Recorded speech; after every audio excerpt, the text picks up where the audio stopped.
धारकाचा लढा जर खरा कुणी जर उभा केला असेल ते नेते रामदासजी आठवले पप्पूजी कागदे साहेबांच्या नेतृत्वाखाली या ठिकाणी उभा राहिलेला आहे। 1943 साली बाबासाहेबांना सांगितलं होतं, निजामाला सांगितलं होतं आणि निजामानं त्यावेळेस सुद्धा 1946 ला वटहुकूम काढून पहिल्यांदा पडीक जमीन वाटप करण्याचं काम हे निजामानं केलेलं आहे। ते बाबासाहेब आंबेडकरांनी या देशामध्ये गोर गरीब शोषित पीडित दलितांना आपला हक्क देण्यासाठी पाठीचा कबरीतील मणका ताट स्वाभिमानाने जगण्यासाठी आपली आर्थिक परिस्थिती जरी खूप मोठी सुधारणार नसेल तर स्वाभिमानाने आपण या ठिकाणी जगावा म्हणून 1 एकर 1.5 एकरचा तुकडा आपल्याला मिळावा म्हणून त्यावेळेसपासून बाबासाहेबांना हे 18 पगड जातीसाठी आंदोलन उभं केलेलं आहे। मराठवाड्यामध्ये सन्माननीय पप्पूजी कागदे साहेबांच्या रूपानं 5000 एकर गायरानावर आपलं अतिक्रमण आहे। 2000 एकर गायरान धारकांना न्याय देण्याचं काम सन्माननीय पप्पूजी कागदे साहेबांनी केलेलं आहे।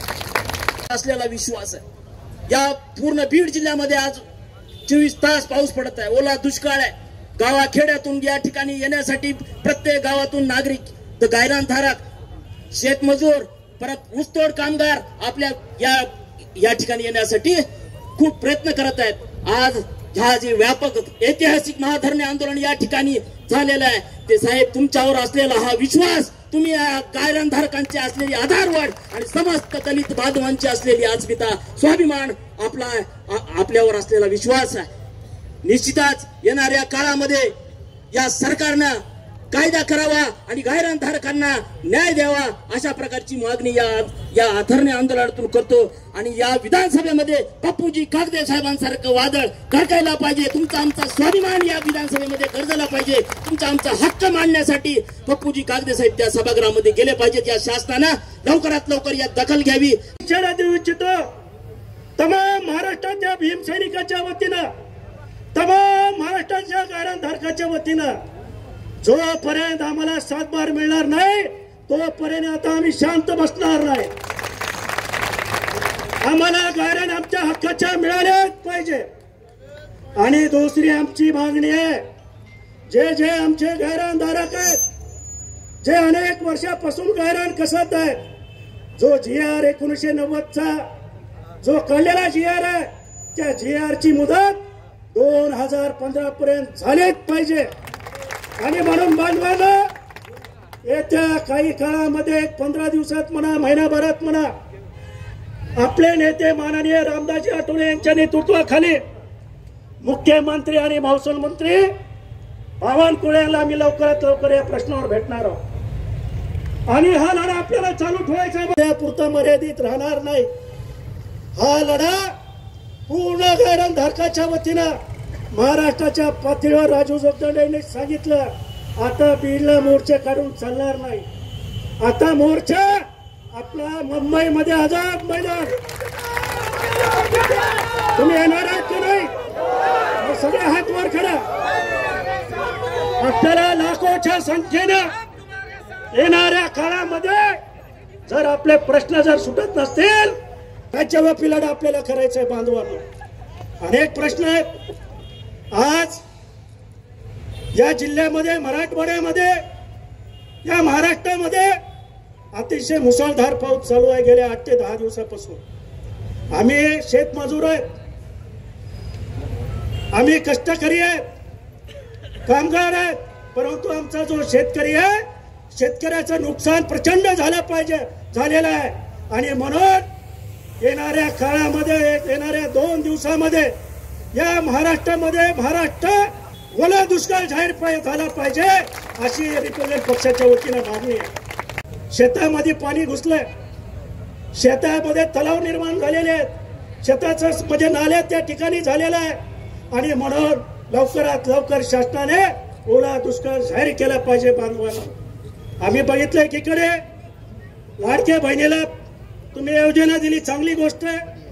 अनेक शेतकऱ्याला तुम्ही पेन्शन देताय, परंतु माझा भूमिहीन आहे, जो गायरान धारक आहे, जो शेतपूर्व मजूर आहे, जो ऊसतोड कामगार आहे, जो कष्टकरी आहे, अरे त्याचं काय?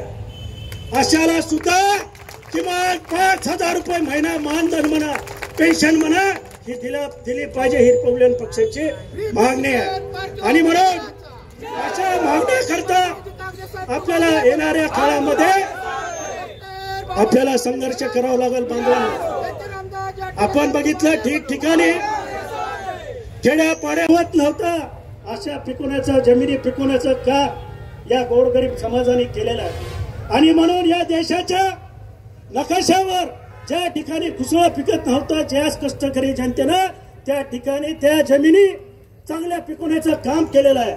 आणि म्हणून मी या माध्यमातून सांगू इच्छितो, ज्या देशामध्ये खऱ्या अर्थाने तुम्ही आर्थिक परिस्थिती निर्माण करण्याची गोष्ट करता, आम्ही त्या ठिकाणी डोंगर फेकून या देशाची आर्थिक प्रगती वाढवण्याचं काम ही गोरगरीब जनता करते बांधवांनो। आणि म्हणून देशाच्या प्रगतीमध्ये आमच्या गोरगरीब जनतेचा सुद्धा वाटा आहे।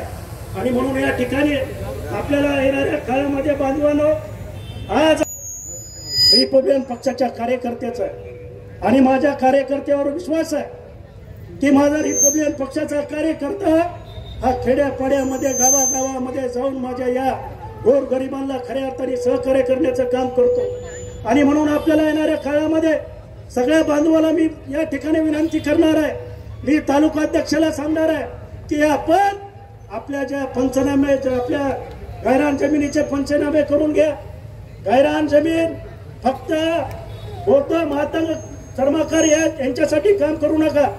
भील आहे, पारधी आहे, आदिवासी समाज आहे, 18 पकड जातीचे लोक आहेत, त्यांच्या सुद्धा त्यांच्यासाठी सुद्धा आपल्या रिपब्लिकन पक्षाच्या कार्यकर्त्यांनी काम करणं गरजेचं आहे। आणि म्हणून संग्रामे करून घ्या, ज्याच्या एकीला नोंदी नाही त्याच्या एकीला नोंदी करून घ्या। हे करण्याचे काम आमच्या पदाधिकाऱ्याचे आहे। आणि मी पदाधिकाऱ्याला सर्वांना या ठिकाणी येऊन मी सांगू इच्छितो की आपण या गोरगरीब जनतेच्या कामासाठी जसं आपण गेले 8 दिवस गावगाव फिरता तसं पुन्हा अजून 8 दिवस दौरा काढा आणि यांच्या नोंदी करून घ्या। आपण त्याच्याशिवाय आपल्याला बांधवणूक पर्याय। माझा हा समाज गोरगरीब समाज आहे आणि या समाजाचे अनेक प्रश्न आहेत। घरकुलाचा प्रश्न आहे, स्मशानभूमीचा प्रश्न आहे, ते सुद्धा आम्ही प्रश्न निश्चितपणे स्मशानभूमी या प्रत्येक गावामध्ये असले पाहिजे। बीड शहरातील नामांकित हॉटेल गोल्डन चॉईस येथे फॅमिलीसाठी स्वतंत्र व्यवस्था, उत्कृष्ट जेवणाची व्यवस्था, सुसज्ज पार्किंग, उत्कृष्ट लॉजिंगची व्यवस्था, कॉन्फरन्स हॉल, लग्न, वाढदिवसासाठी इतर कार्यक्रमांसाठी स्वतंत्र हॉलची व्यवस्था। एक वेळ अवश्य भेट द्या। संपर्क हॉटेल गोल्डन चॉईस, भगवान बाबा प्रतिष्ठान समोर, बार्शी रोड, बीड।